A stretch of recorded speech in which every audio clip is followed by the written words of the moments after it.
같이 기도함으로 새벽기도 시작합니다. 하나님의 말씀을 듣습니다. 하나님의 말씀이 우리의 삶의 등대입니다. 하나님의 말씀 가운데 오늘의 살아갈 길을 찾아가며 하나님의 길로 갈 때에 우리의 생각과 다른 하나님의 길, 하나님의 크신 하나님의 계획이 우리 삶 가운데 이루어지는 역사가 있게 하여 주옵소서. 예수님 이름 받들어 기도합니다. 아멘. 오늘 말씀은 누가복음 5장 1절에서 11절입니다. 누가복음 5장 1절에서 11절입니다.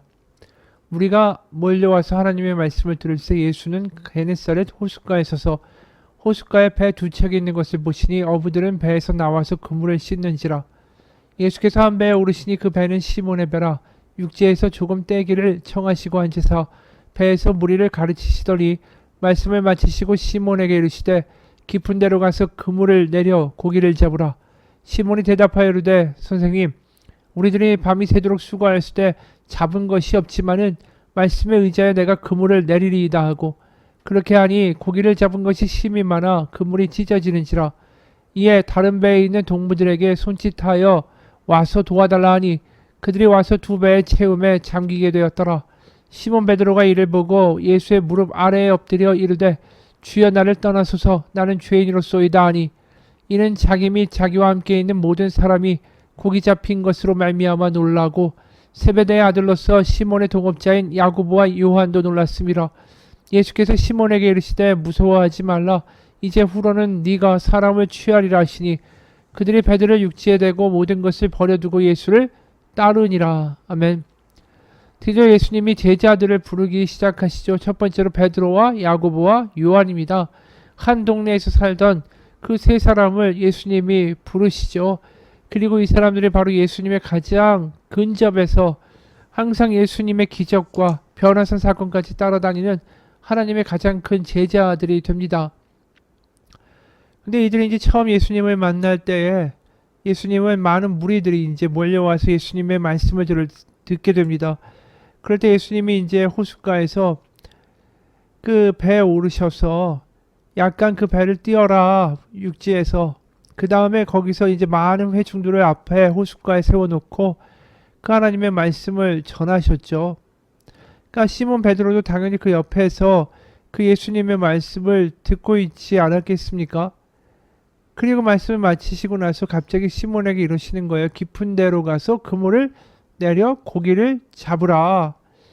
당연히 지금 이미 그물을 씻고 있다라는 표현은 뭡니까? 그날의 이 어부의 일은 다 끝났다. 이제 아침이기 때문에 물고기들이 다 밑으로 들어가서 잡힐 리가 없다.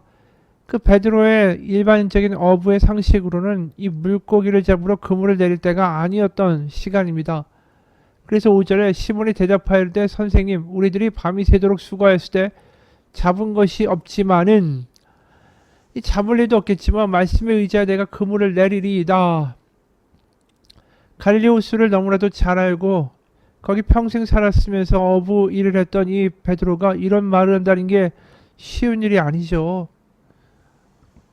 이 말도 안 되는 일인데 말씀에 의지하여 내가 그물을 내리겠다. 그러면서 뭐라고 얘기하냐면 선생님이라고 예수님을 부릅니다. 이 선생님이다 라는 단어는 에피스테타스라는 헬라어예요. 이 누가복음에만 나오는 단어인데, 에피는 이게 넘치다, 충만하다, 풍성하다 라는 이 접두사고, 히스테미라는 건 서다 라는 단어입니다. 그래서 이 모든 것을 다 위에서 내려다 볼 수 있는 사람, 그래서 선생님 또는 마스터, 주인 이렇게 표현이 되어 있죠. 그래서 주로 헬라 사회에서 이 표현은 굉장히 높은 지위에 있는 지도자를 가리킬 때 많이 사용된 단어였습니다. 그래서 이제 베드로는 뭐라고 생각한 겁니까? 예수님이 이 정말 큰 하나님의 나라를 이야기하고 큰 그림을 그리는 우리와는 좀 다른 세상의 사람, 굉장히 큰 식견을 가진 사람, 이렇게 이제 베드로가 인식을 하고 있었던 거죠. 이 우리가 이제 누가복음 말고 딴 데 보면 이 베드로의 장모 열병을 또 예수님이 이미 고쳐주신 바가 있습니다. 게다가 이런 말씀까지 또 전하시는 걸 보고 이제 완전히 인정한 거죠. 사실은 예수님이 정말 큰 하나님의 나라의 계획을 선포하시고 이렇게 이 땅 가운데 오신 일반인들과는 다른 분이다. 그래서 이제 그 말을 따라가지고 그물을 내리죠. 그러고 나서 어떤 일이 벌어집니까? 그렇게 하니 고기를 잡은 것이 힘이 많아 그물이 찢어지는지라. 이게 6절이에요. 7절에 이에 다른 배에 있는 동무들에게 손짓하여 와서 도와달라 하니 그들이 와서 두 배의 체험에 잠기게 되었더라. 8절 시몬 베드로가 이를 보고 예수 무릎 앞에 엎드려 이르되 주여 나를 떠나소서 나는 죄인으로 쏘이다. 이 그물이 거의 터질 정도로 이 두 배를 채우는데 가득 담길 정도로 물고기가 잡히는 놀라운 일이 벌어집니다. 그러자 이 베드로가 선생님이라고 불렀던 것과는 다르게 이제 지도자나 선생님이 아니라 오늘 8절에는 주여라고 이야기해요. 주여. 이 단어는 큐리오스라는 헬라어입니다. 이 큐리오스는 주로 황제에게 쓰였던 거예요. 그래서 큐리오스 주여 하면 자신은 그 주의 종이다 라고 관계가 맺어지는 거죠. 그러면서 나는 이 주인님께 비하면 너무나도 형편없는 죄인입니다 라고 이야기하게 됩니다. 이런 현상들이 우리가 사실 하나님을 만나게 되면 일어나는 일이죠. 이사야 6장을 보면 이사야가 하나님을 만나게 됩니다. 그때 처음 했던 말이 뭐냐 하면 6장 1절에서 5절까지의 말씀에 이사야 6장 1절에서 5절까지의 말씀. 우시야 왕이 죽던 해 내가 본즉 주께서 높이 들린 보좌에 앉으셨는데 그의 옷자락은 성전에 가득하였고 스랍들이 모시고 섰는데 각기 6 날개가 있어 그 둘로는 자기 얼굴을 가리었고 그 둘로는 자기 발을 가리었고 그 둘로는 날며 서로 불러 이르되 거룩하다 거룩하다 거룩하다 만군의 여호와여 그의 영광이 온 땅에 충만하도다 하더라. 이같이 화답하는 자의 소리로 말미암아 문지방의 터가 요동하고 성전의 연기가 충만한지라. 그때 내가 말하되 화로다 나여 망하게 되었도다. 나는 입술이 부정한 사람이요 나는 입술이 부정한 백성 중에 거주하면서 만군의 여호와이신 왕을 배웠음이로다 하였더라. 이사야가 뭐라고 합니까? 하나님을 보고 그 수랍들 천사들 보니까 망하게 됐다. 나는 부정한 자다. 그러면서 이 부정한 백성 가운데 거하면서 만군의 여호와이신 왕을 배웠다. 이 왕이라고 말하죠. 바로 이 장면을 그대로 보여주고 있는 거예요. 왕, 주여 나는 부정한 자입니다. 이렇게 바로 이사야가 하나님을 만났을 때처럼 바로 엎드리는 거죠. 이게 베드로가 처음으로 예수님을 따르게 된 모습이었습니다. 그래서 사실 베드로가 예수님을 따르면서 끝까지 이 첫사랑과 첫 그 광경을 그대로 기억하고 마음에 두고 살았다면 달랐겠죠. 저는 죄인입니다. 아무것도 모릅니다. 주님의 뜻대로 하옵소서. 이런 어떤 고백에서 나중에 되면 어떻게 됩니까? 예수님이 왕국을 회복하시면 나는 가장 높은 곳에 앉겠다고 싸우면서 자신의 계획과 자신의 뜻을 예수님에게 투영하고 강요하고 예수님이 내가 십자가에 못 박힐 것이다 하니까 예수님을 붙들고 그런 일 절대 일어나지 않을 겁니다. 정신 차리십시오. 이렇게 말했던 게 베드로예요. 얼마나 변질되었는가를 알게 되는 거죠. 믿음이 특히 첫사랑이 믿음이 순전하고 온전할 때 나타나는 현상이 하나님 저는 참 연약하고 죄인입니다. 하나님 저는 은혜를 받을 만한 그런 자격이나 품행이나 성품이나 행동을 할 줄 모르는 참 악한 자입니다. 이런 고백들이죠. 이 고백이 우리의 믿음의 끝까지 유지된다면 우리 가운데 하나님의 은혜는 참 넘칠 거예요. 왜 그럴까요? 이 처음 하나님을 만났을 때의 고백, 내가 얼마나 못났는가를 알게 되는 이 절대적인 질적 차이를 느낄 때 나오는 죄인으로서이다. 이거 크신 하나님을 만나서 그런 거 아닙니까? 하나님이 커 보이면 내가 작아 보이는 거고 하나님이 얼마나 거룩하신지를 알게 되면 내가 얼마나 부정한지를 상대적으로 알게 되는 거죠. 옛날에 한국의 어느 프로그램에서 기타 천재라고 소개됐던 한 소년이 있었습니다. 그 소년은 미국으로 유학을 갔어요. 그러다가 이제 얼마 후에 이제 알려진 소식에 따르면 기타를 그만두었다라는 거죠. 왜냐하면 한국에 있을 때 그렇게 잘 치는 줄 알았는데 뉴욕에 가보니까 미국에 가보니까 자기보다 날고 뛰는 사람들이 너무 많더라는 거예요. 그러니까 자기가 한국에 있을 때는 정말 우물한 개구리로 떵떵거렸는데 큰 세상에 가보니까 정말 작아지더라는 거죠. 우리가 바다를 가봐도 마찬가지입니다. 평생 그냥 산에 살고 강이나 보고 시냇물이나 보다가 처음으로 바다를 보게 되면 그 끊임없이 밀려오는 파도 앞에서 인간이 얼마나 작고 약한 존재인지, 길어야 100년을 살까 말까 한 짧은 인생을 가진 존재라는 것을 절감하게 되는 거죠. 우리가 바다를 봐도 그런데 하나님을 정말로 만나면 어떨까요? 내가 얼마나 부족한 자인지, 내가 얼마나 연약한 자고 죄가 많은 자인지, 그런데도 그런 하나님이 나를 기억하시고 나를 만나주시고 나에게 자비와 인애를 베풀기 원하시는 내 아버지시다라는 사실이 너무나도 큰 감동과 감격으로 다가오게 되는 거죠. 그게 은혜의 자리예요. 내가 작아져야 하나님이 커지시는 거고, 내가 거꾸로 커지면 하나님이 내 안에서 작아지십니다. 내가 내 어떤 자기중심적인 하나님을 만들고 요구하고, 하나님 이렇게 해야 되지 않습니까? 하나님 내가 이렇게 했는데 왜 안 해줍니까? 식의 어떤 불평과 불만으로 하나님께 나아갈 때가 많다라는 거죠. 우리가 은혜를 회복하는 길은 한 가지입니다. 크신 하나님을 만나는 것 뿐입니다. 이명수 목사님이라는 분이 이런 말을 합니다. 우리는 대부분 신앙생활과 영적 생활을 도덕적인 이상 속에서 시작하지 않습니까? 그러면 100번 실패합니다. 나로서 돌아와야 합니다. 나는 상처를 입은 사람이고 내성적인 사람이고 나의 내면에 이런 사람이고 그렇게 부족하다는 이야기를 해야 합니다. 예수님이 말구유에 태어나셨다. 그럼 우리에게 많은 시사점을 주죠. 말구유는 곧 진정한 나로서 다시 태어나는 자리입니다. 거기에서 예수님이 태어나신 겁니다. 그래서 신앙생활은 높은 도덕적 수준에서 시작하는 게 아닙니다. 진정한 자기의 모습으로 하나님을 만나야 되고 거기서 주님과 시작해야 됩니다. 모든 믿음의 여정은 거기서 시작됩니다. 도덕적 기준이 아닙니다. 훌륭한 사람이 되겠습니다. 그러면 100% 실패합니다.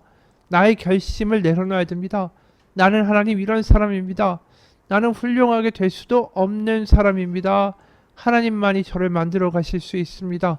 이렇게 고백하면서 은혜는, 믿음은 시작될 수가 있는 겁니다. 그렇죠?